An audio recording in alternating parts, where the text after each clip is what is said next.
Months before I was going through something really cool personally, and then things just kind of fell through about 2 weeks before the pandemic hit, and that like really rocked me personally.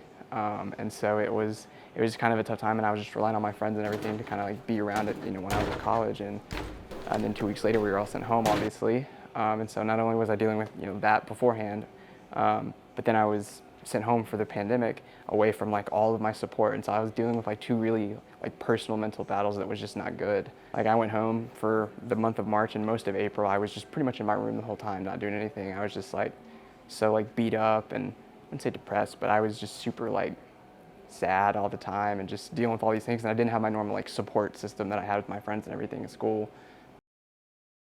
I was with my parents at that time, and we moved to a new house across town. But that was in a whole other process because the house we were moving to was getting renovated. And so we had to move to a separate house for a month and wait for our new house to be renovated, and then move basically an entire move process again to another house. And I had to deal with that whole process while dealing with COVID and while still kind of starting to recover from that personal thing. It was a lot better at that point, thankfully. But yeah, it was really rough. Like I was just like, my parents and I just didn't get along at all. We were all just kind of on tight lids and tight ropes with each other, just because it was kind of a crappy time. I've always dealt with anxiety my whole life, but I would say that going through the pandemic and dealing with the things that I did, especially early on in those first few months, has like doubled my anxiety. Maybe hopefully not for the rest of my life, but definitely the last 2 years I'm still dealing with effects from that. That rocked me a lot more than it should. But yeah, it's just something I've kind of learned to deal with. But yeah, those first few months were definitely definitely the roughest points of the whole pandemic. My roommate had left for the weekend. He went with some friends somewhere, and then he came back on Sunday and said he was feeling a little sick. I didn't think anything of it. And then the next day, he had some of the other friends that were with him went and got tested, and they tested positive. And so I was like, oh no, here we go. And then he went and got tested. He actually tested negative. And so he did another test and tested negative again. And so we both were like, okay, well maybe everything's cool. So this was like Tuesday, I guess now, and the rest of the week just kind of went by.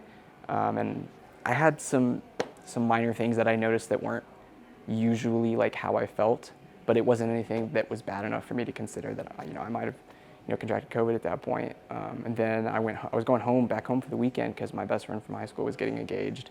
And so I was going to his engagement party, and I got about halfway home to Fayetteville, and like it just hit me like a truck.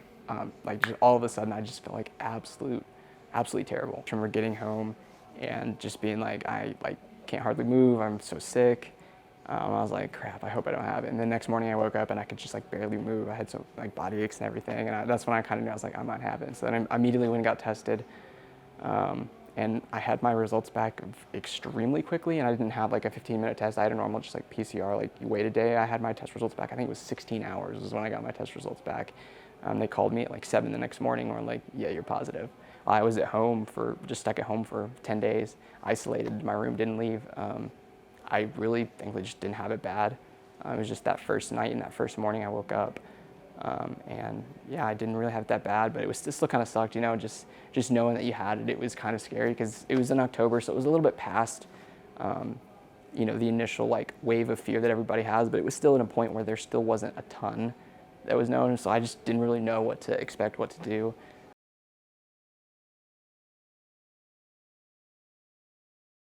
Man, I don't know, because like I'm kind of in the mindset at this moment in time, just with how many variants and things we've seen, that I don't know if it'll ever truly go away. I think it'll get to a point where it might be like not necessarily like flu's not irrelevant, obviously, but to the point where we almost treat it like that, in the sense of I don't know how many years down the line that is, and I could be wrong. It could evaporate, not be seen again. But the way things are going right now, it looks like it's here to stay.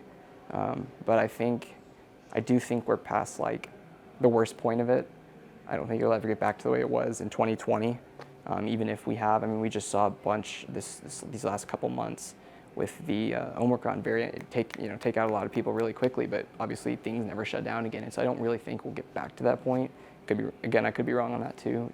There's not much you can know about this stuff because it can mutate and do all kinds of stuff. But yeah, that's kind of my mindset at the moment on it. So.